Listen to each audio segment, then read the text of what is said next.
தலைவர் அவர்களே, உங்களுக்கு தெரியும், நீங்க தமிழ்நாட்டில இருந்து வந்திருக்கோம். அவர் தொடர்ந்து ஆரம்பத்திலிருந்து அவருடைய பேச்சு ஆரம்பிச்சதுல இருந்தே தப்பான தகவல் சொல்லிட்டு இருக்காரு.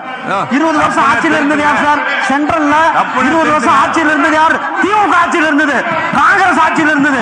நீங்க அவங்க கூட கூட்டணியில் இருக்கிறீங்க. அப்ப யார் பண்ணிருக்கணும்? நீங்க கொண்டு வந்திருக்கணும். இங்க வந்து இந்தியா முழுவதும் கொண்டு வந்து சேர்க்க வேண்டிய பொறுப்பு யாருக்கு இருக்கு? உங்களுக்கு இருந்தது.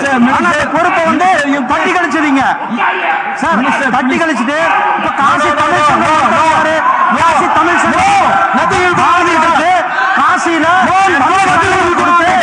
இந்து பனாரஸ் பாரதியாருக்கு சிறப்பான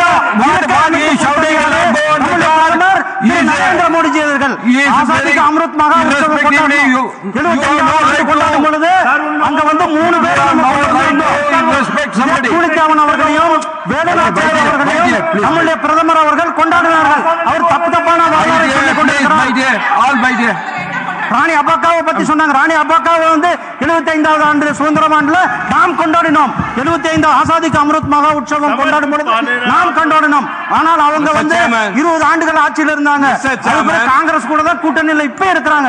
அப்ப ஆட்சியில் இருக்கும்போது இதெல்லாம் என்ன பண்ணிட்டு இருந்தாங்க? செய்திகளை உடனுக்குடனும் துல்லியமாகவும் தெரிந்து கொள்ள சப்ஸ்கிரைப் பண்ணுங்க.